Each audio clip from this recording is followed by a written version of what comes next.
Dan kita tahu bahwa salah satunya yang saat ini yang akan kita bahas itu adalah tentang bagaimana membangun skill dan kreativitas desain grafis di era 4.0. Sebelumnya saya perkenalkan, nama saya Arifin, saya sebagai Jakarta. Yang juga pada saat ini juga menjadi moderator di acara ini. Selesai dan didampingi juga oleh Bapak Lukman. Ini adalah salah satu praktisi di dunia desain grafis, ya. Kemudian juga seperti apa beliau ini di dalam dunia desain grafis. Beliau ini cukup lama ya menekuni dunia ini, dan apa saja yang beliau kuasai. Yang pertama di sini adalah motion graphic, kemudian graphic design itu sendiri, kemudian sebagai copywriting, fotografi juga, dan drawing kartun ya atau animasi seperti itu. Kemudian kalau berikutnya beliau ini juga lulusan dari salah satu perguruan tinggi negeri, ini double di Jogja dan di Jakarta tentunya ya. Perguruan tinggi negeri kita sudah tahu ya, perguruan tinggi negeri yang ternama ya. Kemudian pengalaman beliau di dalam dunia kerja selama ini di ANTV ya. Di ANTV ini beliau pernah menjadi creative head Interactive Media Division ya. Jadi tentunya dengan pengalaman beliau di dunia praktisi, kemudian pengetahuan beliau tentang seputar desain grafis seperti apa, dan kreativitas, bagaimana membangun sebuah kreativitas, lalu mungkin nanti apa-apa saja yang perlu kita persiapkan kalau memasuki dalam dunia kreativitas desain grafis ya, nanti insya Allah akan dibahas pada hari ini. Tentunya hari ini juga nantinya kami pun mengucapkan terima kasih kepada Politeknik PP3 Jakarta, kampus Depok Cilodong, yang telah menyelenggarakan acara dosen mention ya seperti ini. Ini adalah merupakan salah satu bentuk pendekatan dari kami sebagai dosen-dosen terhadap mahasiswa dan masyarakat yang ada di wilayah Jabodetabek seperti itu. Demikian dari saya sebagai moderator. Mungkin kita akan langsung berkenalan dengan Bapak Lukman ya. Kami persilakan mungkin Pak Lukman mengingat waktu dalam kesempatan pertemuan pada hari ini. Baik, terima kasih buat Pak Arifin atas perkenalannya, walaupun sebenarnya juga banyak hal sih yang bisa kita angkat di dunia graphic design atau desain grafis itu sendiri. Tapi mungkin kalau boleh dari awal ya Pak, atau Bapak-Bapak atau Ibu sekalian yang ikut di dosen mention ini, mungkin kalau boleh saya coba, bukan revisi mungkin menambahkan sedikit tentang konteks. Itu kalau nggak salah temanya tentang bagaimana meningkatkan kompetensi desain grafis di era 4.0. Boleh nggak kalau saya tiba-tiba mengarahkannya ke bagaimana meningkatkan kompetensi kreatif di era revolusi industri 4.0? Karena ujung-ujungnya begini, kompetensi kreatif itu justru yang paling penting di era kita sekarang ini, terutama di masa milenial, di mana sekarang ini kan generasi Z yang sedang beranjak untuk menggantikan generasi di masa sekarang. Kebetulan saya dan Pak Arif juga adalah generasi X gitu loh. Di mana generasi tersebut juga berarti kan panjang kita bicaranya, tapi yang paling penting adalah di masa ini revolusi industri sudah masuk ke fase keempat.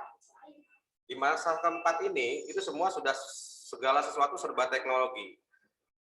Dan hal-hal ini yang perlu kita juga tingkatkan, artinya dalam artian bagaimana sih kita punya kompetensi yang perlu kita kuasai di era 4.0 ini.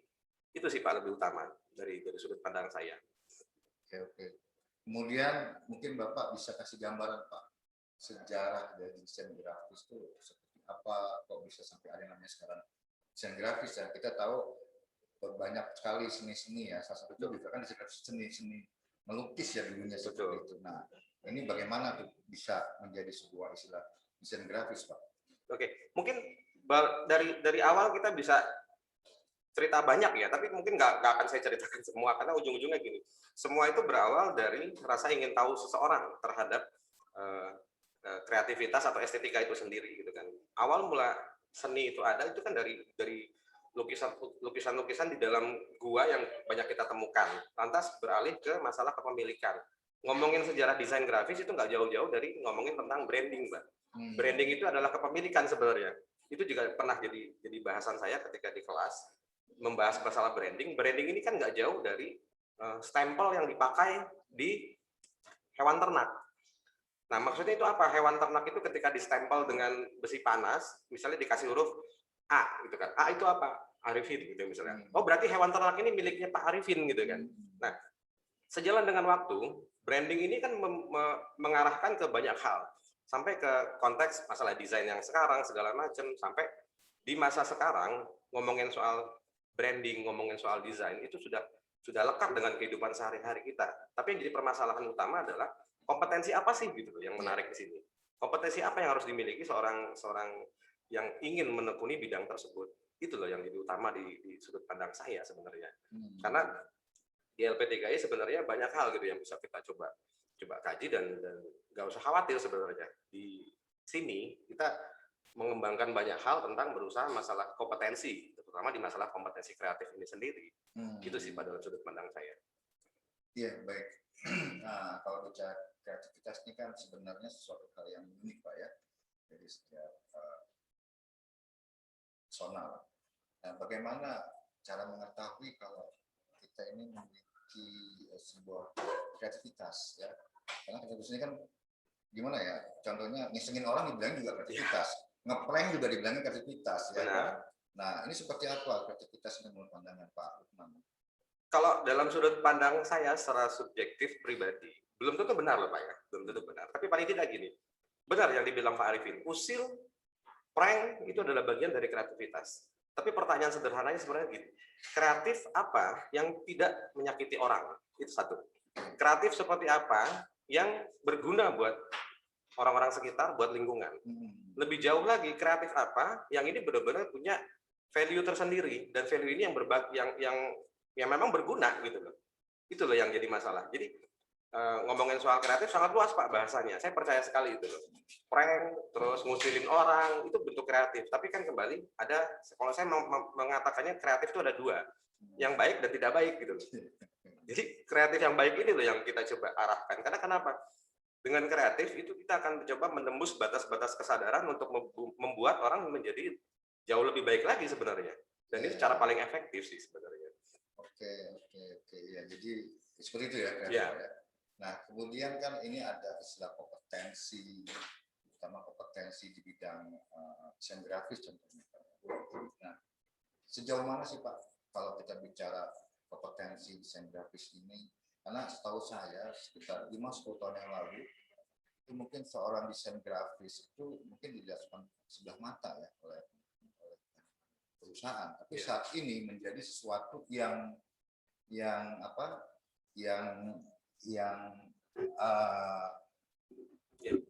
membutuhkan, bahkan perusahaan-perusahaan pun saat ini pasti membutuhkan yang namanya seorang desain grafis ya, bahkan sudah masuk yang namanya konten ya, sebuah konten kreator lah bahasanya seperti itu. Nah, ini menurut Bapak perlu nggak sih kompetensi itu dimiliki oleh setiap orang yang memiliki kreativitas? Oke. Paling tidak gini Pak, dalam sudut pandang saya, apa sih kalau kita coba jabarin secara detail tentang kreatif, apa sih kreatif itu sendiri? Kreatif itu sendiri kan sebenarnya kalimat yang, bukan kalimat, sebuah kata, kalau yang mau saya garis bawahi, itu kan berpikir out of the box gitu loh. Dimana kita berpikir yang tidak pernah dipikirin orang lain. Oke, mungkin saya setuju dengan pendapat Bapak yang mengatakan bahwa di era 90-an desain itu hanya sebagai sebatas pelengkap seni belaka gitu kan. Saya percaya banget itu loh, bahwa di saat itu orang mungkin belum sadar bahwa sebenarnya gunanya desain itu adalah kalau di masa sekarang kan banyak, di masa dulu ini cuma pelengkap penderita.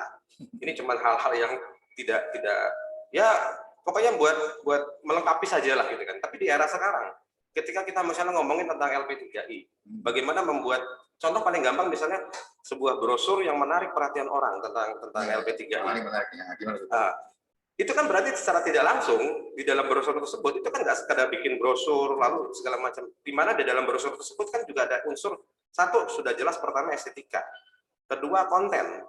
Konten itu adalah isi. Bagaimana membuat sebuah isi brosur yang menarik. Menarik dalam artian nggak sekedar dibaca lalu dibuang orang gitu. Kan yang paling penting adalah kalau di dalam sebuah desain itu adalah bagaimana membuat mata orang tertarik terlebih dahulu dengan karya desain tersebut. Ini juga sama seperti kita misalnya di jalanan. Kita sedang mengendari kendaraan, mau motor, mau mobil, lantas ada billboard di pinggir jalan. Billboard di pinggir jalan tersebut itu kan ada hal-hal yang menarik perhatian. Tapi pertanyaan sederhana, buat apa sih orang memasang billboard tersebut di pinggir jalan? Tujuannya kan buat dilihat orang. Tapi kan pertanyaan sederhana, itu ada teori-teori penghitungan tersendiri, Pak. Misalnya kayak begini, mata orang ketika sedang mengendari kendaraan itu tidak lebih dari 6 detik untuk melihat hal yang menarik perhatian mata. Oh gitu. Dan itu akhirnya ujung-ujungnya kembali ke masalah teori warna itu sendiri. Teori warna di mana kalau di ilmu desain itu kan ada namanya ilmu nirmana kan, masalah pencampuran warna dan segala macam. Minimal ketika dia menarik perhatian orang, mata dia menarik, nih ada yang menarik nih apa nih? Lalu dia melihat, itu bisa dihitung hanya 6 detik. Bagaimana menampilkan 6 detik tersebut? Dalam 6 detik dilihat orang, tampilan billboard itu bisa menarik perhatian dia sampai masuk ke bentuk kesadaran dia. Itu contoh paling sederhana. Jadi kalau bicara billboard apa brosur, ini kan bicara ada istilah indoor dan outdoor tentunya. Betul. Ya? Nah, apakah memang itu ada perbedaan? Harus ada perbedaan warna ketika kita ingin mendesain atau memang ya sama aja gitu pada fisiknya nggak masalah mau yang bentuknya brosur atau bentuknya nanti yang dipublish di billboard atau ada sih sebenarnya Pak. Jadi gini, di outdoor sudah jelas itu kan berkendala dengan kendaraan. Kendaraan dalam artian orang yang melihat sudah pasti pertama orang yang berjalan kaki atau orang yang mengendarai kendaraan.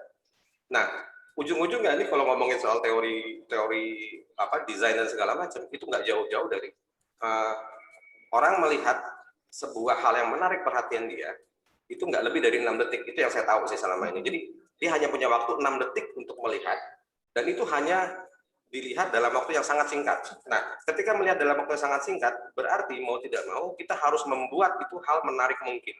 Nah, teori menarik ini kan hal yang unik. Uniknya gimana? Outdoor dengan indoor jelas berbeda. Di outdoor kita harus membuat warna-warna yang kontras. Kontras dalam artian apa? Yang warna bikin sakit mata. Bikin sakit mata tuh bikin melihat orang apa sih ini kok bikin dia mau menengok. Ketika dia menengok, oh ini sebuah tampilan informasi dia baca. Berbeda dengan ketika kita bikin yang indoor. Kalau boleh saya bilang, brosur adalah bagian dari desain indoor itu sendiri karena kan diberikan kita bacanya di dalam sebuah ruangan atau mungkin yang pasti dibacanya itu dengan lebih dari waktu 6 menit. Mau nggak mau itu harus dibuat dengan hal yang semenarik mungkin, mata juga nggak seperti sakit ngelihatnya. Memang agak berbeda Pak di situ. Tapi paling tidak gini, konteks informatif dalam sebuah karya desain itu sendiri itu yang perlu diketahui oleh si pembuat desain itu sendiri sebenarnya. Oke. Ada keilmuan khusus nggak sih Pak kalau kita kepingin masuk ke dalam dunia desain grafis ya? Karena setahu saya juga ini kalau saya lihat dari portofolio Bapak ini unik juga nih. Justru Bapak ini punya background-nya yang bukan desain grafis ya. Jadi seorang accounting malah ya kan. Nah ini gimana ceritanya kok bisa dari accounting tapi bisa menguasai mendalami dunia desain grafis Pak seperti itu? Sebenarnya sederhana Pak. Jadi dimulai itu adalah dari passion gitu loh. Oh, passion. Ketika kita punya passion terhadap bidang tertentu, itu pasti apapun akan dicari, apapun akan coba dipelajari, ditelusur. Tapi ketika kita tidak punya passion tertentu, misalnya contoh paling gampang, saya kuliah di akunting gitu kan, tapi saya nggak punya passion terhadap akunting. Bukan berarti tidak punya, tapi maksudnya saya menempuh pendidikan tersebut kok gitu kan.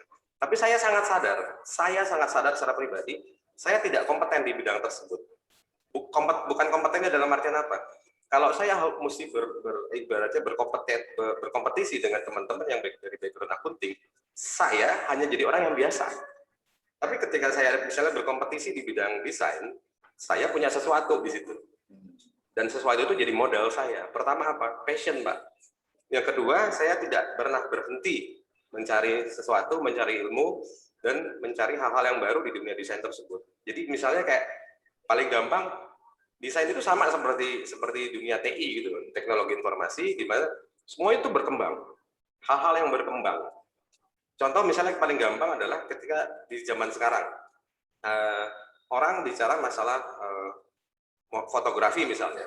Jadi hal yang paling lucu Pak, ketika misalnya contoh paling gampang gini, saya pernah jadi fotografer, lantas dalam kondisi tertentu si klien saya minta, Pak, saya mau foto saya jadi terlihat lebih cantik, lebih ganteng. Walaupun ujung-ujungnya mohon maaf. Yang saya foto tuh biasa aja mukanya. Dalam kondisi bercanda, saya bercanda ini bilang seperti ini, Pak, Bu, kalau mau ganteng, mintanya sama Tuhan, jangan sama fotografer. Saya bilang seperti itu. Karena kenapa? Terus kan udah ada efek-efek loh Pak. Iya, makanya di sini saya bicara tentang kondisi bahwa ketika di zaman sekarang, kita pakai foto kamera biasa aja, pakai handphone, itu tinggal masuk ke Face App. Ya Pak, sebentar Pak. Ya. Ini kayaknya ya. seru nih. Kita break dulu sebentar Pak. Ini ada pesan dari Kak Email nih. Mungkin silakan nih Kak Email. Oke, tes suara saya masuk ya Pak ya? Siap. Oke, seru banget nih perbincangan Pak Lukman sama Pak Arifin sampai dia tadi nyimak, nyatet gitu ya. Nanti untuk Bapak Ibu dosen yang hari ini sudah hadir, terus juga teman-teman mahasiswa dan calon-calon mahasiswa gitu ya, ini boleh aktif ya dalam bertanya sama berdiskusi karena kita banyak hadiah. Yang pertama kita punya 2 hadiah pulsa nih untuk mahasiswa-mahasiswa yang aktif. Terus ada 2 juga nih, 2 paket GoFood yang memang bisa dikirimkan ke Bapak Ibu dosen yang hari ini berdiskusi aktif nih di event-nya LP3 Cilodong ini. Nah terus tadi seru nih Pak, tadi ada informasi katanya Bapak tuh dari jurusan accounting ya Pak Lukman ya? Iya. Tapi passion-nya di desain dan sekarang Bapak tuh jadi salah satu expertise juga di desain. Nah itu berarti relate nih Pak dengan kalau teman-teman anak SMA nih Pak yang hari ini pada nonton nih, itu mereka kan rata-rata jurusannya nih katanya, Kak saya jurusannya administrasi perkantoran Kak, bisa nggak sih Kak kalau saya mau masuk multimedia komunikasi visual? Nah itu kira-kira bisa atau enggak tuh Pak? Karena banyak banget pertanyaan karena mereka takutnya nggak belajar dari dasar. Nah kalau di LP3I belajarnya dari dasar nggak sih Pak? Coba boleh Pak. Kalau secara pribadi sih sebenarnya gini ya Bu, karena ya kembali ke tadi gitu loh, passion saya di situ. Ini kalau saya bongkar rahasia hidup saya sebenarnya juga lucu gitu loh. Lucunya saya lulus SMA 93 kalau boleh saya bilang. Saya lulus SMA 93, saya terus terang 92 saya nggak diterima di mana-mana. 92 nggak diterima di mana-mana, saya nganggur setahun. Baru 93 saya ikutin semua tes, ikutin tes perguruan tinggi gitu kan. Di tahun 93 itu saya sempat diterima di Seni Rupa ITB, diterima juga di akuntansi UGM waktu itu. Tapi yang jadi masalah waktu pas hitung-hitungan masalah ini sebenarnya hitungan ekonomis gitu kan. Di dalam hitungan ekonomis tersebut ternyata orang tua saya melihat kuliah di Bandung itu mahal sekali. Kuliah di Bandung mahal sekali. Contoh paling gampang, SPP saya di UGM tahun 92 itu cuma 180.000 sebulan. Mungkin kalau kenal LP3I, masuk LP3I mungkin Pak. Apalagi dengan ada jurusan yang ada di jurusan multimedia, komunikasi visual segala macam seperti itu. Yang artinya kembali ke kondisi tadi, kembali ke semua ke passion gitu loh. Jadi ketika misalnya ada mahasiswa yang mau berpindah jurusan, sebenarnya kenapa tidak gitu kan? Yang penting justru paling utama adalah passionnya, semangatnya dulu. Dia punya passion di situ, ya lanjutkan gitu loh. Karena nggak kemungkinan kalau beda dari SMK-nya apa terus masuk ke multimedia komunikasi visual ini bisa jadi lebih baik. Bisa jadi lebih baik. Karena kan kita nggak pernah tahu Pak kesalahan yang dia pilih ketika misalnya SMA. Itu lain memang. Oke, keren banget Pak, keren Pak. Silakan boleh dilanjut Pak Arifin. Intinya berarti kalau dia dari jurusan apapun ya Pak, sebenarnya selanjutnya ketika dia lanjut kuliah tuh bisa menyesuaikan passion mereka ya Pak ya. Kecil suaranya. Ya, intinya bahwa saat ini keilmuan itu sangat, kalau saya bilang mungkin multi kompetens ya. Jadi kayak tadi Pak Lukman ini yang saya kenal juga beliau ternyata setelah saya kira dia latar belakang dia dari seorang yang dunia desain grafis multimedia, ternyata dia adalah seorang accounting yang justru malah lebih dominannya ke dunia desain grafis ya. Ini yang menarik. Jadi segala sesuatu bisa aja itu disesuaikan dengan kondisi yang ada, kemudian kesempatan yang ada, serta mungkin semangat ya untuk menekuni sebuah bidang tersebut. Seperti itu. Oke Pak. Satu lagi Pak, ini ada pertanyaan nih Pak masuk ya dari Muhammad Rizky nih. Saya nggak tahu di sekolah mana, boleh langsung nanti dicek sekolah mana ya. Kak, kalau di jurusan multimedia komunikasi visual atau kalau di kami disebutnya hubungan masyarakat ya, software apa aja nih Pak Lukman dan Pak Arifin yang digunakan di kampus ini untuk jadi seorang desain yang dari mulai pemula sampai nantinya expertise kayak Pak Lukman dan Pak Arifin ini. Silakan Pak dilanjutkan. Ya, kalau di multimedia komunikasi visual namanya kan unik ya. Ini kan sebenarnya kalau boleh saya bilang pengembangan dari DKV, desain komunikasi visual di era 90-an awal pertengahan itu sebenarnya udah ada gitu kan. Tapi sekarang ketika ngomongin soal desain komunikasi visual kurang relevan lagi, mau nggak mau mesti ngomongin multimedia, semua sudah zaman segalanya serba multimedia. Kembali ke kondisi ngomongin MKV atau multimedia komunikasi visual, minimal satu, dia mesti tahu dulu background kompetensi kreatif dia. Itu satu. Saya belum ngomong software ya, ngomong masalah skill kompetensi yang dia punyai dulu. Karena ujung-ujungnya nanti di kedepan hari, setiap orang pasti akan diminta core kompetensinya apa. Nah, di sini orang yang ingin masuk ke dalam bidang multimedia komunikasi visual, minimal yang sederhana, dia mempelajari dulu masalah desain satu frame. Karena desain satu frame itu nggak jauh-jauh dari DKV. Desain satu frame itu apa yang dipelajari? Yang nggak jauh-jauh dari Photoshop, Illustrator, Corel Draw, dan segala macam yang bisa moto dari HP juga. Yang termasuk moto dari HP, dan di HP tersebut juga banyak sekali software-software-nya. Dan yang kedua baru beranjak ke belajar desain multiframe. Multiframe artinya apa? Video di situ. Nah di video ini kan banyak sekali macam-macam yang bisa kita pelajari. Yang umum itu adalah yang dipelajari umum dan standar, jadi standar industri broadcast secara umum. Itu pertama yang pelajari adalah Adobe Premiere, Adobe After Effects itu buat 2 dimensi. Ketika yang 3 dimensi nanti akan kita pelajari masalah Maya. Ada lagi yang namanya Cinema 4D dan segala macam. Belum lagi nanti itu baru software itunya aja Bu, apa software videonya aja. Mau nggak mau kita juga mesti belajar software audio, bagaimana memixing audio. Di situ nanti ada software audio dan segala macam. Dan kalau saya sebutkan sebenarnya banyak sekali gitu kan. Tapi yang pasti itu tadi rasa ingin tahu yang besar, core kompetensi kita mau dibawa kemana, dan itu yang mesti kita kuatin dulu dari awal sebenarnya. Intinya ketika masuk mau mengambil peminatan di multimedia ini, setidaknya semangat untuk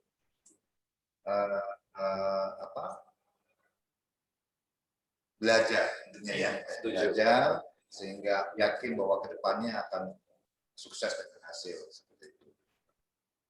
Oke, mungkin dari dosen, ini bukan dosen juga kayak ini, ada teman-teman saya juga ini atau dosen yang ikut berpartisipasi di wadah orangnya semangat. Ada Pak, rame Pak hari ini. Ada juga nih Pak Lukman ya, di sini ada Pak Agus, ada Pak Amirul, ada Bu Ida ya. Cuman kemudian ini ada berapa ada 41 banyak peserta ya. Mudah-mudahan salam hormat buat Bapak Ibu. Ya, jadi ini mudah-mudahan kepada peserta yang hadir di acara ini, ya khususnya dari SMA atau SMK ya, yang baru. Kalau kita sebagai semangat juga ya, semangat mereka berhasil. Mahasiswa itu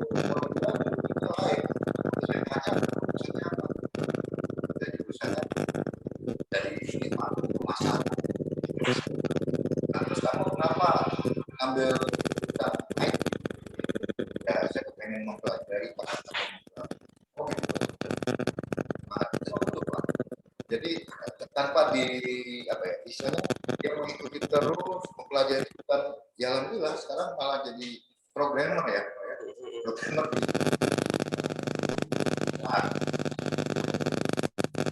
artinya masa nyebelin pengalaman menjadi programmer SMK di pemasaran masuk menjadi programmer waktu itu.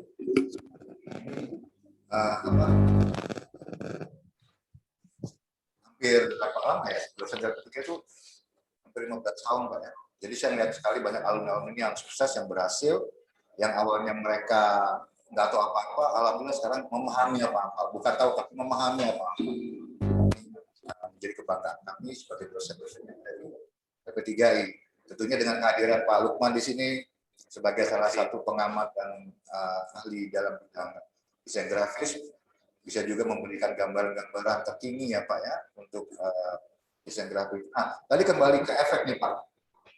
Efek, katakanlah efek itu dalam dunia desain grafis ini sebenarnya gimana sih Pak penilaiannya? Apakah memang efek itu menjadi sebuah keharusan dalam sebuah desain atau memang yang natural, yang apa adanya, gitu. Jadi nggak perlu ditambah-tambah atau dikurang-kurang atau bagaimana. Ini gimana penilaian dari seorang desain grafis? Ya. Jadi gini Pak, sebelumnya saya mungkin balik ke core paling dasar sebenarnya. Core paling dasar tuh gini, ketika kita terjun ke dunia desain, ini sebenarnya bukan desain aja sih, mau di dunia apapun, sebenarnya begini.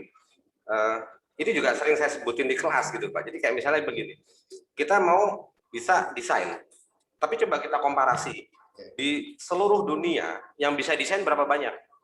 Oh, taruhlah 1 miliar dalam seluruh penduduk dunia bisa desain.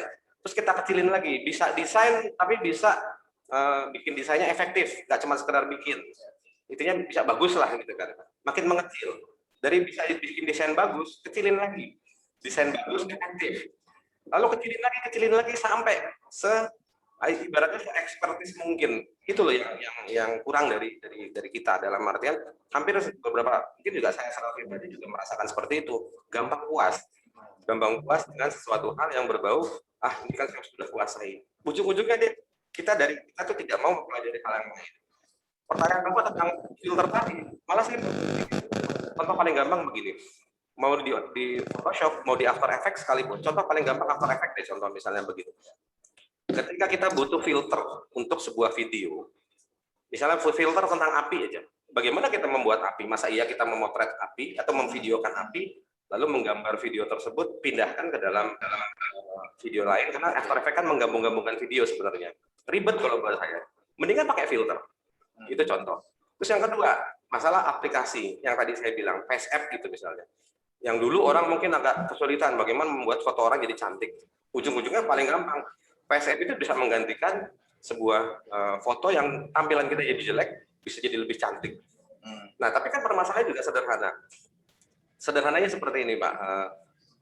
Seorang desainer itu dituntut mengetahui semua hal software dan hal-hal yang mempermudah pekerjaan dia. Ketika dia hanya terbatas, misalnya, contoh paling gampang, saya ada beberapa teman yang memang dia masih pakai software jadul gitu, yang ujung-ujungnya sekarang juga mungkin nggak bisa ditolerir gitu. Ditolerir kenapa? Contoh paling gampang gini, apa ada sekarang yang masih pakai software makromedia?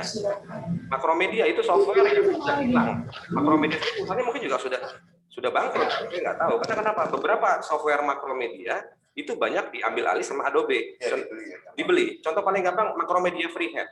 Freehand itu ketika diambil sama Adobe, ibaratnya dibeli sama Adobe, Makromedia Freehand digabung ke Adobe Illustrator. Contoh juga satu lagi Makromedia Flash, membuat animasi dengan vektor grafik kalau di Makromedia Flash. Dulu Makromedia Flash diambil sama Adobe dulu mungkin belum pede, dia masih pakai nama Adobe Flash. Tapi sekarang mulai tahun 2015 itu sudah berganti jadi Adobe Animate namanya. Jadi intinya kembali ke kondisi, kita mesti memahami hal-hal software tersebut, bahkan bukan sekedar memahami, mempelajari dan memahami secara detail gitu. Ya. Oke, mungkin menarik banget Pak kalau dengan Pak Lukman, jadi tambah lagi wawasan saya cepetan. Ya, mungkin dari dosen tidak nih, ada pertanyaan tidak, silakan tidak. Ya, oke. Ini ada pertanyaan sebentar. Ini saya cek Ya, banyak tuh Pak pertanyaannya yang belum terjawab Pak. Oke, kasihkan sama ahlinya jadinya. Iya, ini ada Pak Bayu Pak, salah satu dosen juga yang memang bertanya. Boleh mungkin aktifkan mic-nya Pak, biar langsung berdiskusi saja. Saya dari Bu Emil kurang dengar. Suaranya agak gedein kali. No, ini saya bacakan aja deh ya, biar lebih sulit. Dari Bu Ida. Enggak, ini dari Dita Indiani. Oh, pantesan kita nggak ketemu Bu saya waktu itu offline. Oh, ini ya. Oke. Oh, ini dari Farida. Dari Askia. Jadi kreatif itu tetap harus dipisahkan ya Pak, karena ada yang baik dan buruk juga. Terima kasih Pak sharingnya. Ya, terima kasih kembali Pak. Iya. Kemudian di sini Rizky tadi visual itu software apa saja dia tentunya pasti software berhubungan dengan multimedia. Kalau lebih pengen tugasnya mungkin Mas Rizky bisa datang ke kampus. Kemudian ini Pak dosen nih, Pak Agus nih, saya juga nih. Assalamualaikum Pak. Apabila kita membuat atau mengembangkan website, tips desain grafisnya seperti apa ya Pak? Oke. Dari Pak Agung tadi ya? Pak Agus. Oh bagus. Jadi mohon maaf. Jadi gini Pak, di konsep, bukan konsep, di istilah kreatif itu dikenal ada namanya konsep KISS, KISS. Itu juga yang sering saya bahas di kelas gitu loh Pak. Jadi KISS itu adalah keep it short and simple. Bagaimana membuat sebuah desain itu sesimpel mungkin, sesederhana mungkin, dan itulah sederhana itu yang bisa diterima. Artinya bukan diterima dalam artian apa? Yang bisa dinalar orang dengan cara cepat. Ini kan hal yang paling ribet kan, ketika misalnya kita membuat sesuatu jadi ribet, banyak elemen-elemen dimasukkan segala macam, nggak sederhana jadi sebuah hal yang rumit. Sebenarnya desain itu adalah hal yang sederhana sebenarnya, dan kesederhanaan ini loh yang sebenarnya sederhana itu efektif gitu kan. Jadi ketika membuat sebuah website, yang paling penting utama dari sebuah website kan mesti kita kaji lagi Pak. Tujuan website itu apa? Tujuan website adalah menginformasikan secara digital. Bisa dilihat tanpa, jadi sebenarnya website itu tidak interaktif. Kenapa? Cuma dilihat sekali, tidak bisa bertanya secara interaktif, dan ketika membaca sebuah website, orang sudah mengerti. Itu sama seperti perannya dengan brosur online, brosur apa bedanya brosur online gitu kan. Dan hal yang pertama di dalam desain website itu sendiri jelas sudah pasti informasinya mudah, lengkap, akurat, dan ini yang nggak jauh-jauh dari konteks konten itu sendiri. Elemen jadi nggak ngebusunin benar. Dan elemen warna nanti kan bisa sambil jalan sebenarnya. Dan ini juga yang paling sering di kehidupan kita ya Pak. Segala macam. Kalau paling gampang begini misalnya. Hampir semua perusahaan-perusahaan besar itu mereka mengambil unsur warna sebagai identity dia, color identity. Contoh paling gampang Facebook warnanya biru, nggak jauh-jauh. Twitter biru muda, gitu. Terus kalau IG mungkin agak ribet ya, IG itu warna-warni, warna pelangi. Tapi Pertamina misalnya, Pertamina itu ngambil warna merah, kuning, biru, nggak salah deh, kayak warna pelangi gitu kan, karena di elemen merah dari logonya, iya, dari elemen logonya segala macam. Dan tapi kembali ke kondisi awal, semua perusahaan tersebut mereka tidak bisa mempatenkan warna. Karena kenapa? Warna itu adalah hal yang nggak bisa dipatenin. Warna sangat luas. Kalau warna bisa dipatenin, tidak bisa Pak. Kecuali bentuk logo, ya itu bisa dipatenin. Ya. Betul. Akhirnya ujung-ujungnya warna yang tidak bisa dipatenkan tersebut, kita memberikan yang ada adalah ketika perusahaan tersebut mengambil warna buat jadi cirinya, itu mereka menempelkannya dengan identitinya. Identity itu apa? Logo. Logo tersebutlah yang jadi identity tersebut. Oke.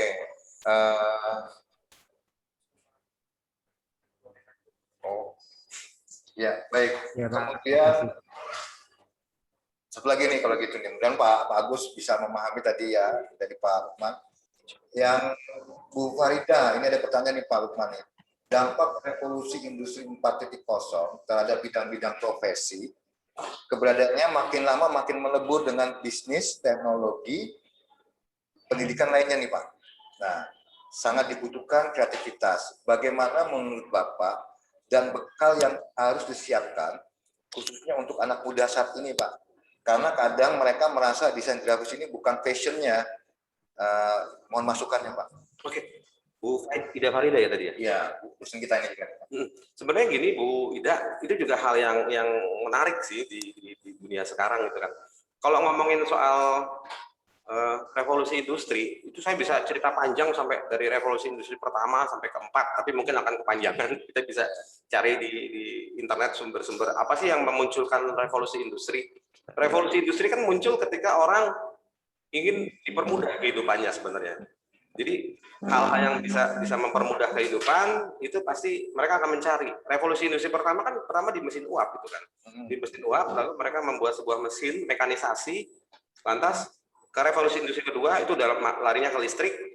Revolusi industri ketiga ini saya singkatin aja. Revolusi industri ketiga sebenarnya sudah mulai komputerisasi sebenarnya.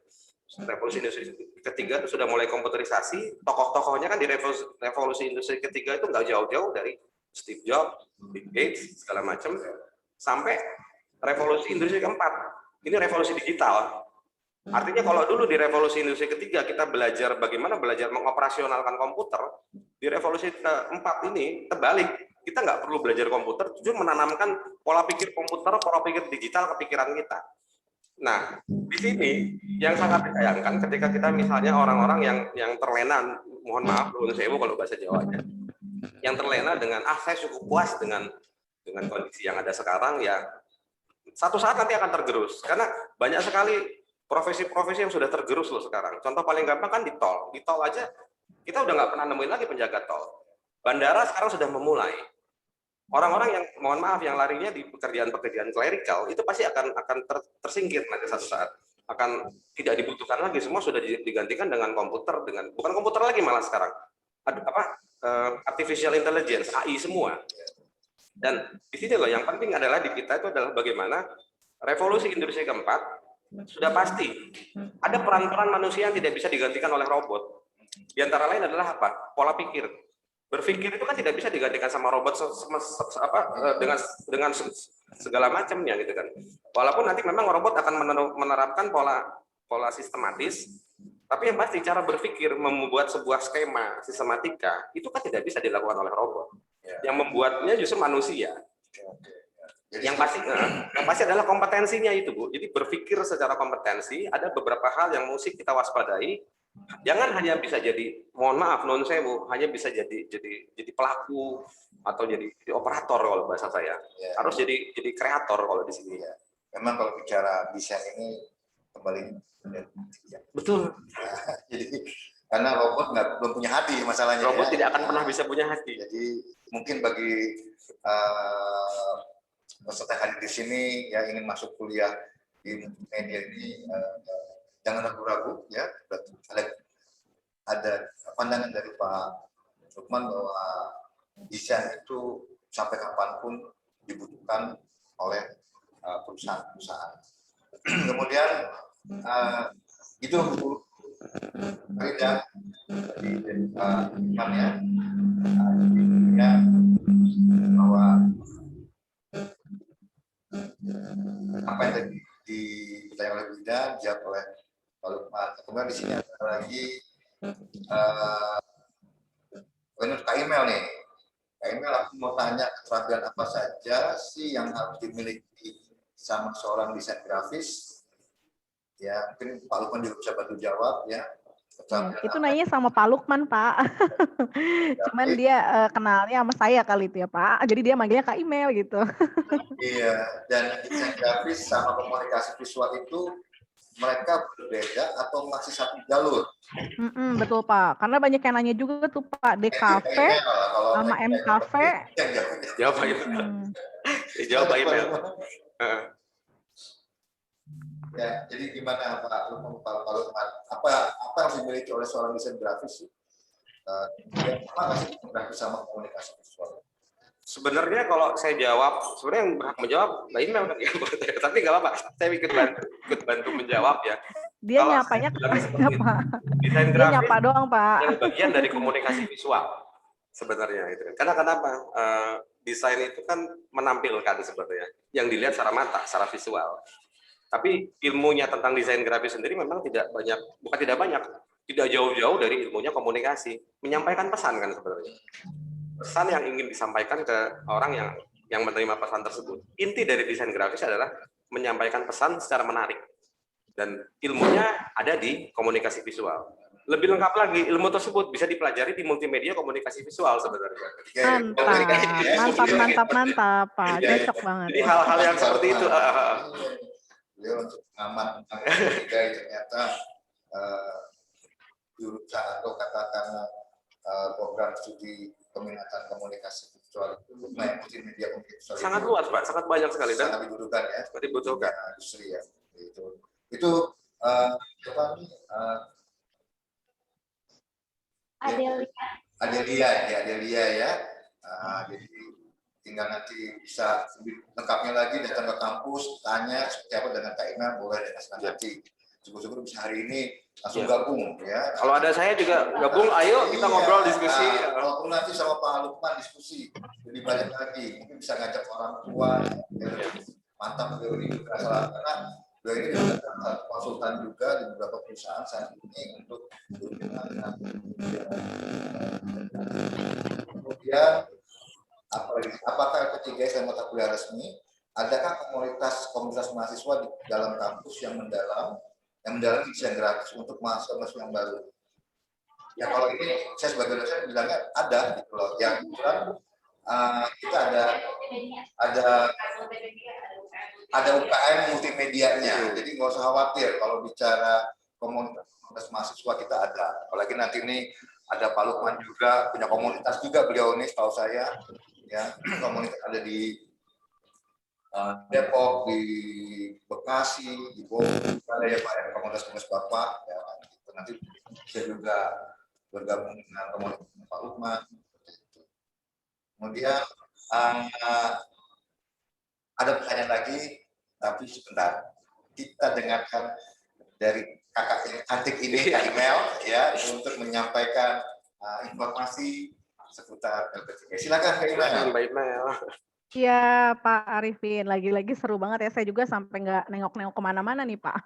Sampai tadi ada pertanyaan-pertanyaan belum kebaca tuh Pak, saking mereka serunya dengerin Pak Arifin dan Pak Lukman hari ini bahas tentang desain tadi ya Pak.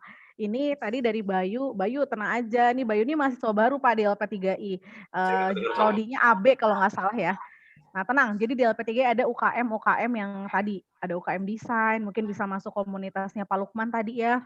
Dan memang yang tadi saya mau jelaskan itu salah satunya adalah untuk nih Bapak Ibu dosen hari ini yang hadir di sini, teman-teman mahasiswa yang hadir di sini ataupun teman-teman yang belum kuliah nih, tapi kalian tuh lagi coba cari tahu tentang program studi hubungan masyarakat yang memang basic nanti pembelajarannya lebih ke PR digital yang dimultimediakan gitu ya atau digital bisnis, digital multimedia komunikasi visual itu bisa banget nanti hadir sampai dengan tanggal 19 Juni kita lagi ada program beasiswa prestasi khusus untuk yang jurusan dari sekolahnya itu multimedia. Jadi kalau misalnya ada yang Kak saya dari AP, saya dari akuntansi, saya dari perhotelan mau masuk multimedia boleh nggak? Boleh. Silakan datang untuk dapat potongan beasiswanya sampai tanggal 19 Juni. Itu yang mau saya informasikan, Pak. Nanti saya kasih kontak saya juga di sini. Jadi untuk Bapak Ibu dosen juga boleh nih rekomendasiin saudara, tetangga, putra-putrinya untuk kuliah di LP3I sampai bulan Juni ini. Karena kita penutupan gelombang 2 gitu Pak Arifin. Ya, kasih. Nah, sama tadi Pak ada tuh Pak pertanyaan lagi tuh. Banyak banget, coba saya nanti mungkin bisa Pak Arifin bacakan dari Muhammad Rizky, Gilang, Bu Faridah juga. Oh tadi Bu Faridah sore putus-putus ya, jadi mungkin karena sinyal. Ini Pak ada pertanyaan dari Gilang. Apakah kalau misalnya kita pengen jadi UI or UX designer, kita tuh harus paham programming atau coding juga nggak sih Pak? Ya, ini dari Gilang. Terus satu lagi dari Muhammad Rizky, Pak kalau saya tertarik di dunia desain, tapi nggak bisa gambar gitu. Nah sedangkan sekarang orang-orang yang masuk ke dunia desain ini mereka bisa gambar juga. Bakal jadi kendala nggak sih Pak katanya kayak gitu. Oke, itu aja Kak Imel ya. Iya siap Pak. Oke, makasih Kak Imel. Baik, silakan mungkin Pak Lukman ada yang tadi yang saya tertarik dengan pertanyaan, ada nggak, boleh nggak sih Pak kalau saya nggak bisa gambar, tapi saya mau masuk desain? Pertanyaan juga sederhana, memang siapa yang larang gitu? Nggak ada yang larang sebenarnya. Gini loh, gambar itu kan hanya jalan awal menuju kita bisa berkreativitas gitu kan. Tapi kan dalam perjalanan waktu, bahkan saya ngomong lebih ekstrim lagi ya. Saya buta warna Pak, boleh nggak saya masuk desain? Boleh, siapa bilang nggak boleh? Nah, Coba jadi pilot ya. Ya, jadi pilot. Kenapa boleh? Kenapa boleh saya bilang? Ini saya ngomong yang buta warna dulu, sebelum ngomong yang apa namanya, yang tadi apa, nggak bisa gambar. Bisa gambar ya. Yang buta warna bisa masuk desain, boleh. Itu nanti larinya kemana? Ke modeling misalnya, contoh. Ada dia masuk ke dalam sebuah industri animasi. Dia buta warna, tapi dia buat menggambar model karakter itu dia jago sekali gitu kan. Tapi dia nggak ngerti warna, karena dalam modeling animasi kan nggak butuh warna dulu. Ya. Yang penting dia model sketching, kayak misalnya dia bikin model gunung, model segala macam. Dan itu masih dalam bentuk grayscale, masih dalam bentuk abu-abu, warna-warna hitam putih segala macam. Nanti ada lagi tim dalam industri animasi tersebut yang bagian coloring. Itu lari seperti itu. Ujung-ujungnya orang yang nggak bisa gambar itu tetap bisa. Nanti kan akan di-plotting dia punya skillnya di mana. Mungkin kan pewarnaannya juga dia lebih bagus, oh berarti dia masuk ke tim coloring, atau dia masuk bagian ada namanya in betweener kalau di animasi itu, karena menggabungkan karakter-karakter yang sudah dibikin dirangkai jadi sebuah video yang menarik. Nah, mungkin dia punya skill di situ, kenapa tidak gitu. Yang penting bukan masalah di kekurangan dan segala macam, idealnya memang kita bisa semua, idealnya. Tapi kalau kita punya kekurangan, kan kita bisa menutupinya dengan bidang yang lain. Tidak semua kita bisa. Tapi kita bukan Superman yang harus bisa semua. Gitu. Ya, jadi buat Muhammad Rizky ya, jadi bisa intinya. Jadi nggak usah khawatir merasa nggak mampu. Jadi orang bilang nggak mampu itu karena belum dicoba. Tapi arahan biasanya nanti kuliah di LP3I, insya Allah itu semua akan bisa teratasi. Ya, karena banyak sekali yang Bapak sebagai dosen juga tahu juga ada mahasiswa yang nggak bisa desain, begitu masuk ke LP3I jadi jago desain, jadi bisa desain seperti itu. Karena dari dosen pun berusaha untuk memberikan ilmunya yang terbaik bagi mahasiswa-mahasiswanya. Kemudian ini ada lagi dari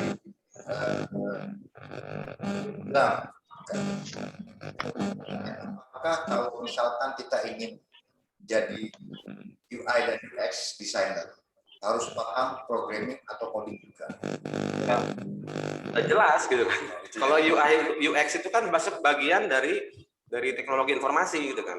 Kalau saya kan bicara dalam desain yang luas gitu kan. Tapi kan begitu masuk ke bidang spesifik UI UX segala macam itu kan mau nggak mau harus bisa coding. Udah pasti nggak mungkin bisa. Sama seperti misalnya kita masuk web design. Ini yang paling sederhana aja. Web design tapi nggak ngerti HTML, jangan, saya bilang. Mendingan masuknya ke desain grafis aja, gitu kan.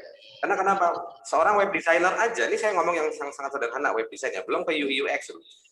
Web design itu minimal dia harus punya konsep ilmu tentang HTML, CSS dan segala macam. Kalau dia nggak punya, gimana dia mau mengcoding gambarnya, gitu kan? Itu sudah pasti. Karena itu masuknya sudah lari ke hal-hal yang spesifik sebenarnya. Oke. Jadi intinya juga ya memang setahu saya sih di LP3 juga dipelajari nih tentang dasar UI dan UX ya. Jadi untuk kita juga khawatir ya kalau bicara paham itu biasanya kalau bicara paham itu proses tahu saya. Proses, setuju Pak. Proses, jadi orang bisa dikatakan paham itu karena proses dia sering belajar dan belajar menemukan masalah sehingga bisa mendapatkan sebuah solusi. Benar. Gitu, ya. Nah, di LP3 tentunya dapat seperti itu. Hukum LP3I silakan kita dengan sedangkan tentang hari ini pun dari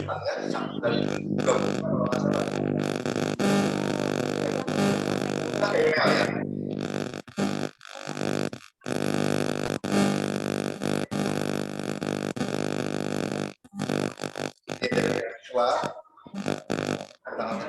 Mungkin Pak Bapak dan Ibu dosen juga ini mungkin punya tetangga, saudara atau teman yang bisa diajak atau bergabung di kampus.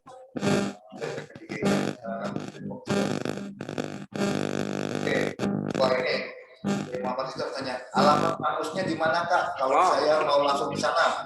Wah, kalau ke sini saya tunggu nih sama Pak Lukman ya. Iya. Lukman, mungkin kalau lebih banyak mau tanya Pak Lukman, silakan itu sebagai grafis.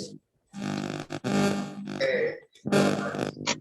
Nah, jadi saya kepingin banget masuk jurusan multimedia kemudian visual, Pak. Tapi saya dari jurusan hotelan dan mau banget sama dunia multimedia, Pak. Akhirnya dinas ya, jadi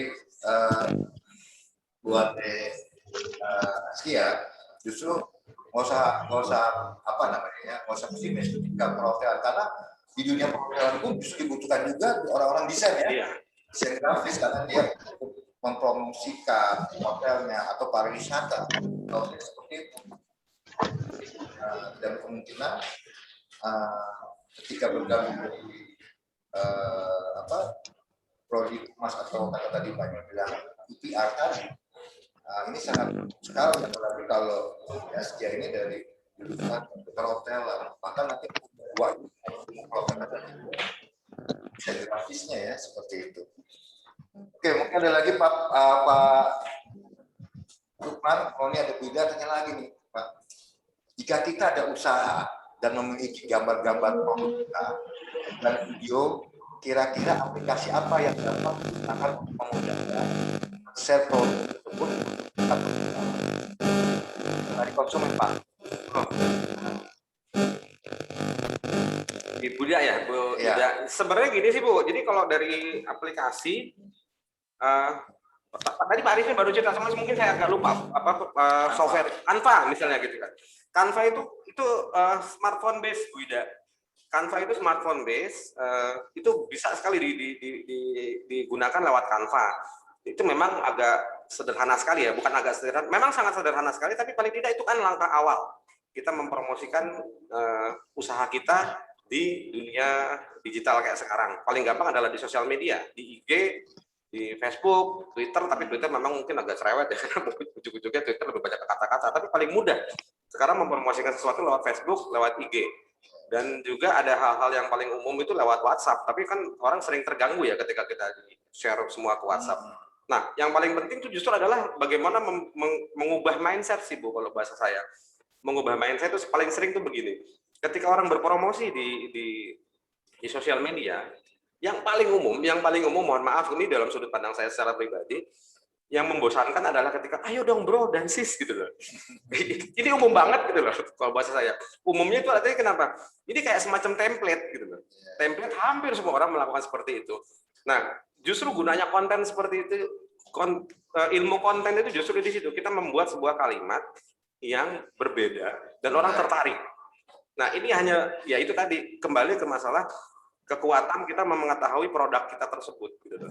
Kadang-kadang kan ada istilah kalau di dalam dunia desain itu AIDA ya Pak ya.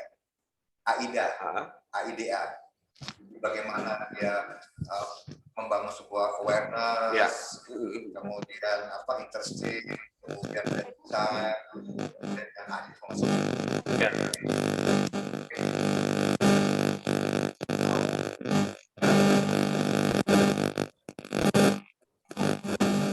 Nah, sangat setuju. Karena yang paling penting gini Pak sebenarnya. Jadi produk itu akan dilirik orang. Karena gini, ini juga saya sering ngomong di kelas. Jadi larinya ke teori populer, teori popularitas. Cuman ada dua kok teori popularitas. Pertama dengan jalan prestasi. Mesti bagus dulu, mesti lewat uji kompetensi dan segala macam. Uji kompetensi maksudnya produk tersebut teruji secara apa namanya utilitas dan segala macam. Lama. Teori yang kedua di teori popularitas itu dengan cara nyeleneh. Nyeleneh tapi kembali lagi ada lagi dua, nanti dipisahkan lagi dua. Nyeleneh yang baik. Nyeleneh yang baik maksudnya kita pakai gaya-gaya yang unik aja gitu loh. Gaya-gaya yang unik yang menarik perhatian orang, tapi ya kembali lagi tidak kalau kayak itu tidak terlalu bombastis gitu loh. Kayak artis-artis sekarang kan yang penting kan populer dulu. Nah, tapi cara populernya maka dengan cara yang aneh gitu loh kalau bahasa saya gitu kan. Nah, teori populer ini yang sebenarnya bisa kepake ketika kita menerapkan produk apapun gitu kan, atau mempromosikan produk apapun. Yang penting bagaimana membuat kontennya menarik dulu. Gitu. Dan yang tadi saya katakan, ketika kita bicara masalah, ayo bro dan sis itu kan, itu template memang. Haram nggak dipakai? Enggak haram. Saya nggak bilang haram. Cuman masalahnya adalah ini sangat umum gitu loh. Bisa di skip sama orang. Di skip sama orang dalam artian, ya ini mah biasa gitu kan. Belum melihat ke bawah sudah di skip. Gitu loh. Yang paling penting adalah ketika kita membuat sesuatu, orang lihat apa nih. Jadi, sampai ketertarikan muncul. Emosional. Iya, emosional itu sendiri. Larinya ke konsep AIDA tadi. Gitu. Jadi itu semua pasti kepake terus itu loh. Yang penting menyelami sesuatu itu lebih dalam lagi sampai kita nemuin, oh ini kekuatannya di sini. Gitu. Wida nanti mungkin atau peserta yang ingin jauh lebih banyak tahu tentang desain grafis, ini karena keterbatasan waktu juga mungkin nanti bisa dilanjut Pak ya. Boleh, dengan senang hati kita diskusi, kita di ngobrol. kampus ya, kita diskusi. Oke, ini ada lagi nih Pak pertanyaan dari Yunita. Lagi konsentrasi desain grafis di dunia kerja nih Pak. Nah, untuk daya serap perusahaannya seberapa besar nih Pak katanya? Atau kalau kita mau menjadi konsultan utama ini gimana nih antara porsi kebutuhan dunia kerja sama sebagai konsultan? Apa enaknya kerja dulu jadi konsultan atau jadi konsultan dulu untuk dunia kerja gitu? Oke. Perusahaan. Dari Bapak dari Yunita atau? Ya, dari Yunita nih. Satu mungkin kalau saya. Bu Yunita Bu ya. Yunita, maaf aduh. Ya, Bu. Saya kira mahasiswi. Bu Yunita.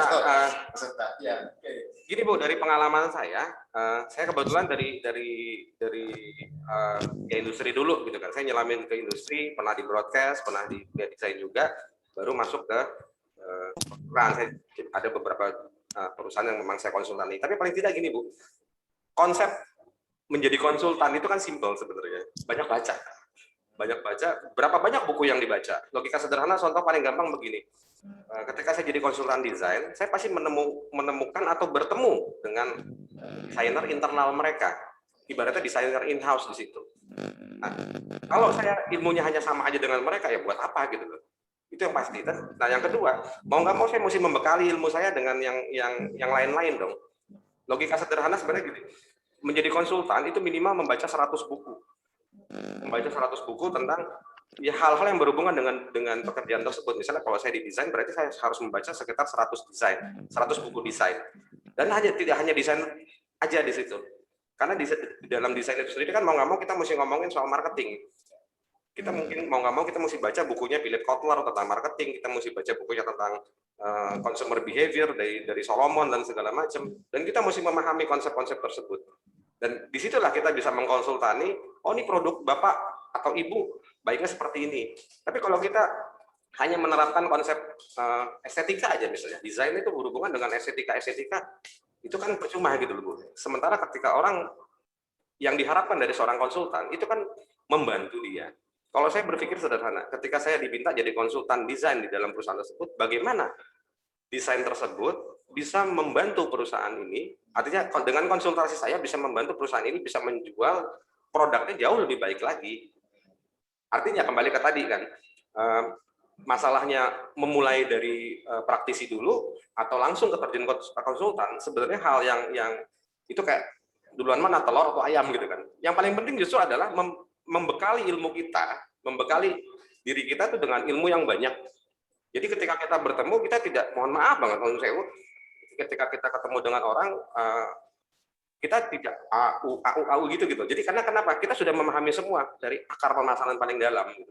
Kita memahami intinya, oh ini sebenarnya larinya ke sini. Yang paling penting justru adalah membekali ilmu tersebut gitu, dengan yang kita baca, kita pelajari. Makanya seorang konsultan sudah pasti dituntut membaca banyak buku. Ya. Terus kalau menurut Pak Lukman nih, kebanyakan orang yang lulus dari desain grafis atau multimedia itu, kalau di dunia industri itu Pak, itu rata-rata apakah memang kita kan ada industri kayak televisi, ya kemudian perfilman, atau mungkin perusahaan-perusahaan yang perbankan. Karena setahu saya juga Pak Lukman pernah dapat proyek bikin portofolio report keuangan ya, Annual report, betul Pak. perbankan ya, Annual itu report. membutuhkan annual report namanya. Annual report namanya. Itu dibutuhkan juga sebuah desain ya Pak ya. Sudah pasti Pak. Oke. Jadi gini, Gimana tuh Pak? kalau ngomongin soal dunia desain sendiri di industri luas ya Bu, Pak, Iya. gitu kan. Industri luas dalam artian kita nggak hanya ngomongin industri kreatif tok, tapi kita ngomongin industri secara luas. Pertama, desain itu dibutuhkan. Buat apa? Yang paling sederhana dulu, bikin company profile. Oh iya. Company Perusahaan profile. Pasti butuh company Pasti profile. butuh, gitu kan. Kalau dia misalnya nggak punya seorang desainer, pasti akan melempar ke freelancer. Atau kalau dia punya budget lebih, dia pasti akan melempar ke agensi. Agensi pasti mahal biayanya kan. Ya, itu banyak butuh tuh biasanya. Itu udah pasti duit apa namanya budget yang disediakan sama perusahaan tersebut untuk membuat company profile itu pasti ada. Lebih luas lagi yang tadi Pak Arifin cerita tentang masalah annual report. Annual report itu kan dibuat ketika perusahaan tersebut sudah go public. Sudah go public. Ada kewajiban dari perusahaan, memang setiap perusahaan yang go public wajib membuat buku annual report dan sustainability report. Namanya sustainability report adalah laporan keberlangsungan perusahaan. Itu wajib loh Pak, dari negara soalnya yang minta. Dan yang minta itu langsung dari negara dan wajib melaporkan di situ kan. Nah, ketika melaporkan itu dalam elemen pelaporan itu ada memang penilaian. Penilaian dalam pelaporan tersebut ada elemen penilaian desain. Artinya secara tidak langsung ya dibutuhkan dong seorang desainer di situ. Artinya secara sangat luas sebuah rumah sakit pun itu tetap loh butuh seorang desainer. Karena kenapa? Bagaimana dia membuat sebuah infografik? Nah, lagi Pak kita ke infografik, menampilkan informasi, informasi secara mudah dan itu gampang dipahami sama seorang calon pasien atau seorang pasien tersebut. Artinya secara tidak langsung itu luas sekali Bu, sangat luas saya bilang. Itu pasti dibutuhkan kok, minimal setidak-tidaknya proyeksi seorang kreatif, terutama yang berhubungan dengan desain, itu banyak sekali hal-hal. Yang penting masalah passion tadi satu, kedua, dan mencari terus gitu. Tapi kalau passion itu bisa digali Pak ya? Passion itu ditumbuhkan kalau bahasa saya. Oh ditemukan. Kadang-kadang gini ada orang yang nggak merasa saya nggak bisa desain. Ya akhirnya setelah dia pelajari ternyata menemukan passion tersebut ya. Karena dicoba ya. Cara paling mudah sebenarnya simpel Pak. Passion itu ditemukan dengan apa? Ya dengan komunitas. Bertemanlah dengan community yang sama-sama punya passion yang sama. Iya. Siapa namanya? Intinya bahwa saat ini dan ke depan ini urusan daripada desain media ini sangat luas dan dibutuhkan. Sangat dibutuhkan. Oke Pak, ini juga ada lagi nih, ada yang nanya nih dalam bidang pekerjaan nih masih nih Pak dari Mas Bayu nih. Bedanya desain grafis dan desain komunikasi visual. Kemudian ini agak unik. Bagaimana menentukan sebuah harga? Ini maaf ya, apa justru pakai ini dolar, pakai rupiah. Ya, ini hal yang tadi pertanyaan dari Mas Bayu atau Pak Bayu ya, saya nggak tahu. Iya, bedanya Pak Bayu aja ya. Desain grafis dan desain komunikasi visual. Oh, kalau itu sebenarnya simpel. Tadi sudah saya jawab. Desain grafis bagian dari desain komunikasi visual. Karena tujuan desain komunikasi visual atau desain grafis sendiri deh, saya bilang desain grafis. Tujuan desain grafis adalah menyampaikan pesan. Dan ilmu tentang menyampaikan pesan kan ada di ilmu komunikasi. Bagian dari ilmu komunikasi visual atau desain komunikasi visual. Itu mudah-mudahan bisa menjawab. Perpaduan, udah pasti. Tapi yang menarik justru tadi, berapa menentukan harga? Nah, ini bisa saya jawab bareng. Ini hal klasik kalau bahasa saya. Hal klasik yang paling sering ditemui dimanapun. Kalau saya dalam kondisi seperti itu paling gampang begini. Saya mengerjakan proyek desain. Saya tidak langsung mengerjakan atau tidak langsung menentukan harga. Saya kembalikan lagi. Ini paling mudah. Paling mudahnya kenapa? Berapa budgetnya? Itu aja yang saya jawab. Saya dapat tanya pertama kali. Nah, artinya begini. Ketika dia menyediakan budget yang banyak, serius, bukannya jahat ya. Demi Tuhan tidak jahat di situ. Semua pikiran kita kan sudah pasti tercurahkan di situ. Ketika misalnya berapa budgetnya, oh budgetnya cuma sekian gitu loh. Ya sudah, kita membuat bukan asal, demi Tuhan tidak asal, tapi kita buat sesuai dengan budget yang ada. Budget kan menentukan hasil sebenarnya. Aja sih kali ini ya. Jadi lari ke budget sebenarnya. Iya, maksudnya mungkin yang di ini ada mungkin company profile disuruh bikin atau pengalaman Bapak lah bikin annual report. Annual report. Nah, itu berapa sih kira-kira Pak? Mungkin kita juga boleh tahu nih gitu kan. Kalau ngomongin harga, nah oke deh, saya buka-bukaannya di sini. Satu, annual report mau nggak mau kita butuh di situ yang namanya content writer ya, bukan content creator, content writer. Content writer ini tugasnya apa di situ nanti? Content writer tugasnya adalah mengumpulkan data perusahaan tersebut. Walaupun dia tidak bekerja di perusahaan tersebut, tapi dia harus tahu operasional perusahaan, manajemen perusahaan. Harus terbuka. Harus terbuka, nggak boleh kan? Karena memang permintaan dari OJK sendiri kan, Otoritas Jasa Keuangan, buat annual report harus informasi bukanya melalui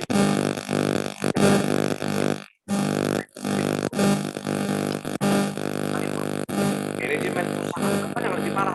Gaji yang betul. Saya nggak bercanda, direktur berapa gajinya, komisaris berapa gajinya, dan kalau dalam ilmu manajemen, nah kembali lagi kan ilmu manajemen. Kalau dalam ilmu personal ya, kalau nggak salah 1/40. Artinya 1/40 jadi karyawan paling tinggi dan gaji kalau orang rendah boleh lebih dari 40.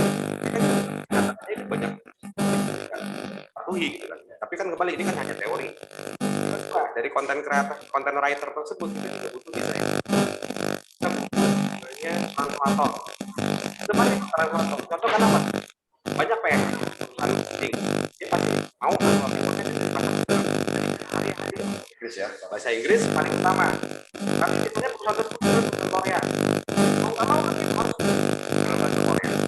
Kita butuh namanya translator orang yang ngerti bahasa Korea. Dan bahasa itu yang masukin ke Google Translate, kalian banyak ininya kalau saya bilang. Hal yang perlu diterapkan di situ, saya kembali ke kondisi kembali ke kondisi ya sudah budget Bapak berapa. Ketika misalnya contohnya budget saya hanya sekian. Ini contoh saya belak-belakan aja. Harga desain itu ditentukan berdasarkan banyaknya halaman yang harus didesain. Misalnya satu halaman saya desain taruhlah saya cas, mungkin murah kesannya 100.000 per halaman. Tapi kan kembali lagi 100.000 coba nggak mungkin annual report cuma 10 halaman Pak. Minimal annual report itu ada sekitar 100 lebih halaman. Tinggal dikali aja, itu baru harga desain aja. Harga translasi, maksudnya harga terjemahan. Terjemahan itu sendiri kan nanti juga dihitung per halaman. Biasanya mereka Rp250 atau 500 atau kadang 7,5 atau Rp1.000 per halaman. Tapi kan jangan dilihat dari harga rupiahnya gitu kan. Yang pengalinya itu kan. Karena ujung-ujungnya di era sekarang ketika kita langsung mematok dengan harga mahal, orang lari. Yang paling utama adalah kita patok dengan harga satuan aja dulu. Di situ sih sebenarnya. Ya, jadi intinya bahwa kalau bicara harga relatif ya. Sangat relatif. Bisa mahal, bisa juga murah. Terjangkau seperti itu. Ya, mungkin kalau mau lebih mau lebih detailnya mungkin Mas Bayu bisa nanti ketemu langsung dengan Pak Lukman ya. Pak, kira-kira berapa kita nih? Ya, nah, wah ini ada dari Pak dosen kita ini, Pak Pri Handono. Oh Pak Pri, ya saya masih ingat pernah ketemu. Pak Pri berharap banget Pak Pri. ada pelatihan bagaimana membuat website ya atau landing page untuk usaha kekecilan lah katanya. Iya. Ya, kebetulan ya kalau ini ya tentunya nanti bisa kita usulkan ke DKI Jakarta ya, mudah-mudahan bisa apa yang Pak harapkan ini bisa kita kembangkan lagi Pak. Terima kasih banyak nih Pak Pri atas peduliannya. Oke, ada pertanyaan lagi mungkin dari peserta yang ada di sini. Ada mungkin yang mau ditanya atau sudah cukup puas kepada para peserta? Mudah-mudahan dengan sebenarnya sih pengen lanjut nih Pak Lukman, cuman waktunya ya betul. Waktu juga Pak Lukman juga ada kegiatan lagi hari ini ya di tempat lain. Jadi terima kasih banyak. Tentunya ada yang raise hand ini. Oke, ada yang mau tanya silakan.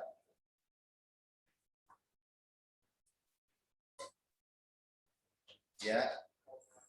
Oke, kalau nggak ada mungkin langsung saja saya atas nama dosen Politeknik Jakarta ya, sebelum mengakhiri kita akan dokumentasi dulu untuk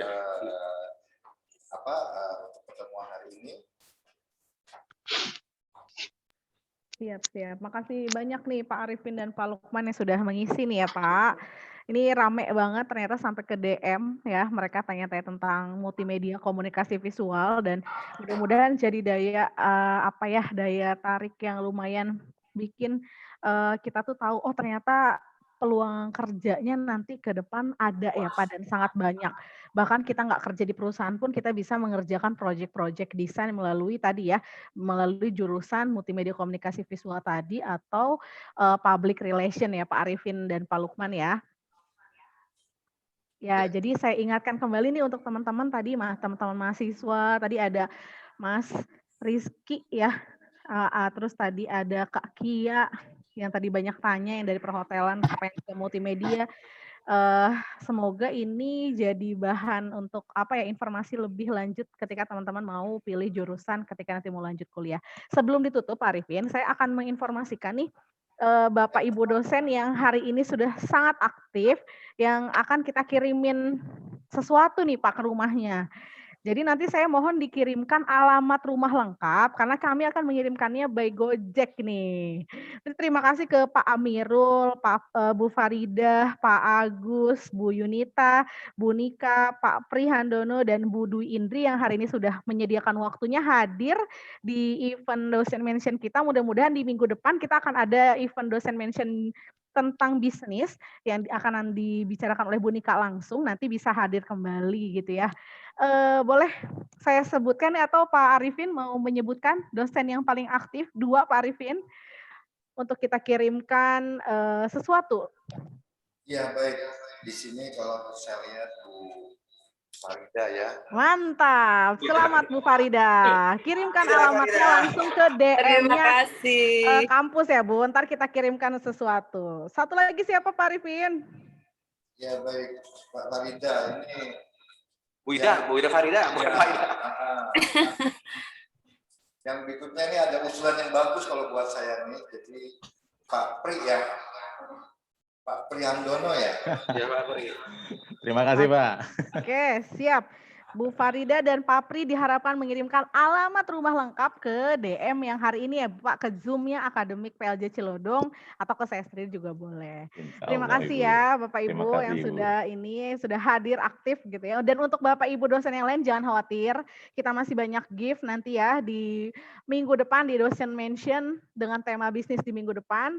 Jadi tetap hadir dan aktif seperti ini. Mudah-mudahan jadi ajang silaturahmi juga untuk dosen dan mahasiswanya langsung di sini terus ditampilkan, dilihat oleh mahasiswa-mahasiswa baru kita dan calon-calon mahasiswa kita.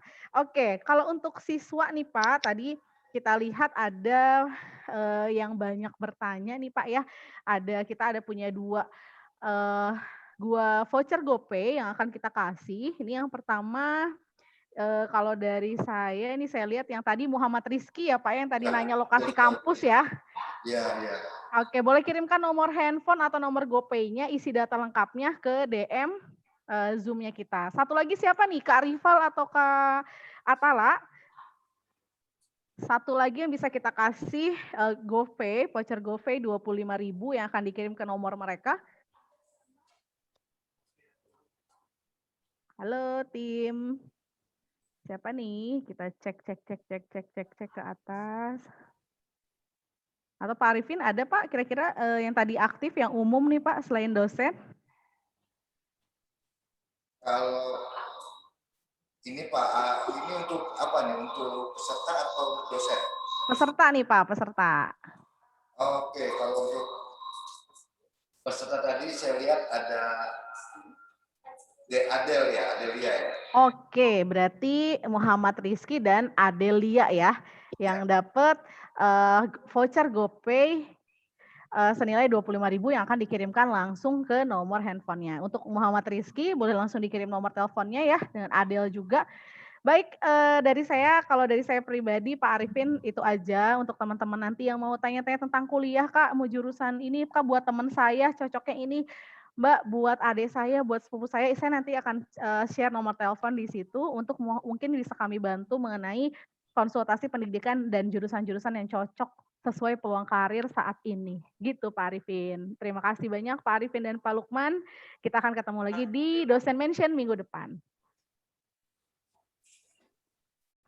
Ya, baik. Terima kasih Kak Imel. Tentunya saya sebagai moderator juga mengucapkan terima kasih kehadiran Pak Lukman, tamu praktisi kita dari dunia industri desain grafis.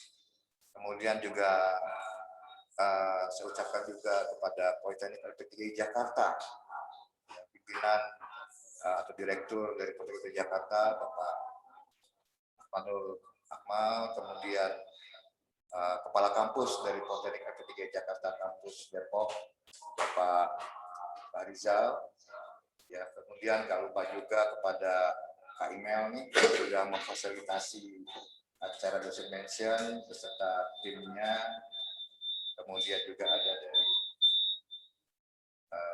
bidang akademik yang mensupport dosen-dosen ya untuk berbagi sharing ilmunya. Ini suatu hal yang menurut saya adalah suatu hal yang luar biasa ketika dosen berbagi informasi dengan para praktisinya. Kita ada kesinambungan antara link and match, jadi antara dunia di akademisi dengan dunia di praktisi.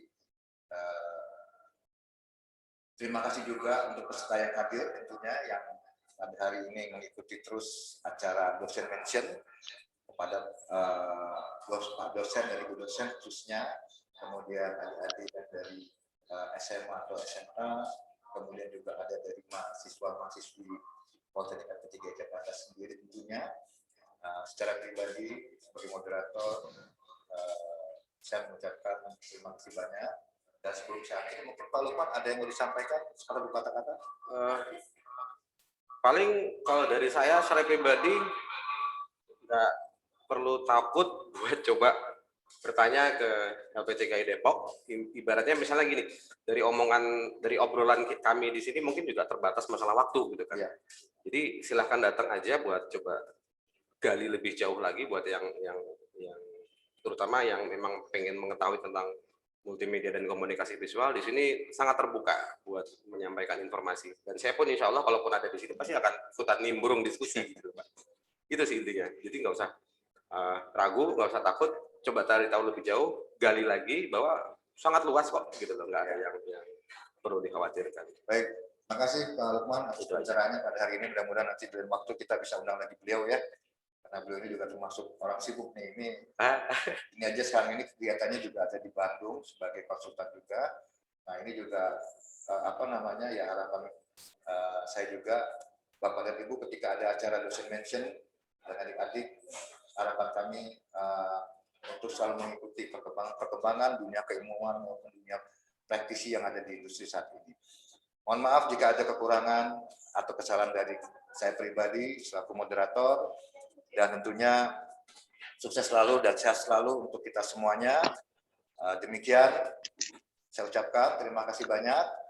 Akhir dengan mobil terpilih. Wassalamualaikum warahmatullahi wabarakatuh. Terima kasih. Waalaikumsalam warahmatullahi wabarakatuh. Oh ya, foto bersama dulu ya. Oke.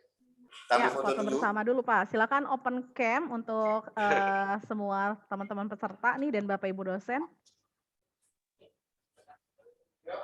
Ganteng-ganteng Bu, sama cantik-cantik nih kalau udah open cam ya.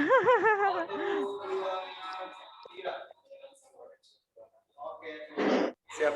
Terima kasih Mas Ufal, Mbak Nur ya. Siap, udah ya. Pak Cep.